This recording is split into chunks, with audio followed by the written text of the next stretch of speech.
ગુજરાત।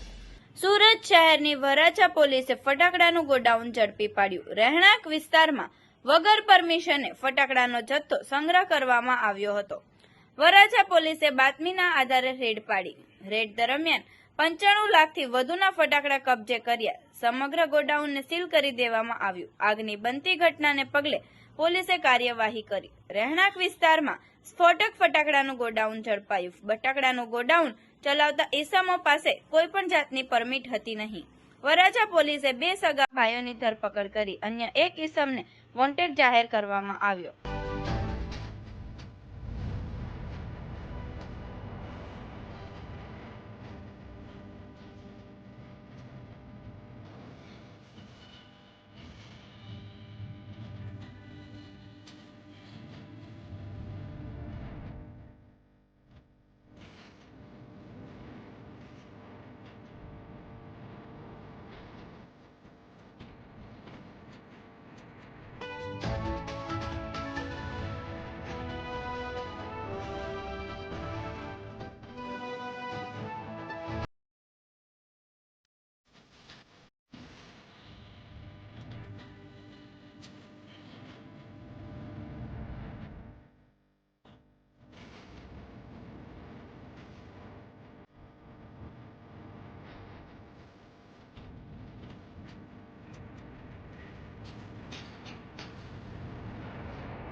સુરત શહેર police commissioner Shri Anupamsinh Gehlot સરના માર્ગદર્શન હેઠળ આગામી દિવાળી તેમજ નવરાત્રિનો તહેવાર આવતો હોય કાયદો અને વ્યવસ્થાની જાળવણી સારું પોલીસ કમિશનર સાહેબની સૂચના તેમજ માર્ગદર્શન હેઠળ તેમજ special commissioner of police sector 1 sir તેમજ ડીસીપી ઝોન 1 સરના માર્ગદર્શન હેઠળ કાયદો અને વ્યવસ્થાની જાળવણી સારું વરાછા પોલીસ સ્ટેશનની ટીમ દ્વારા એક બાતમી હકીકત આધારે ગેરકાયદેસર રીતે સંગ્રહ કરેલો ફટાકડાનો સ્ફોટક દ્રવ્યનો જથ્થો વગર લાયસન્સે મળી આવેલ છે। આ બાબતે વરાછા પોલીસે વરાછા મારુતિ ચોક પાસે આવેલ સંતોષીનગર શોપ નંબર 11ના દુકાન તેમજ ગોડાઉનમાંથી 55,17,338 રૂપિયાનો ફટાકડાનો જથ્થો કબજે કરેલ છે।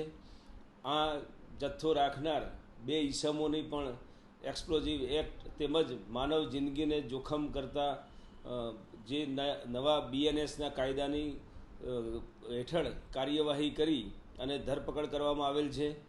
મજકૂર આરોપીઓની પૂછપરછ દરમિયાન તેઓએ સિવા કાશીથી આગામી દિવાળી આવતી હોય તેઓએ આ ફટાકડાનો જથ્થો મેળવેલો છે તેમજ આ જગ્યાએ પોતે જરૂરી ફાયર અને સેફ્ટીના સાધનો પણ નહીં રાખી અને લાયસન્સ વગર આ મુદ્દામાલ સાથે મળી આવી તેમના વિરુદ્ધ ધોરણસર કાર્યવાહી કરવામાં આવેલ છે।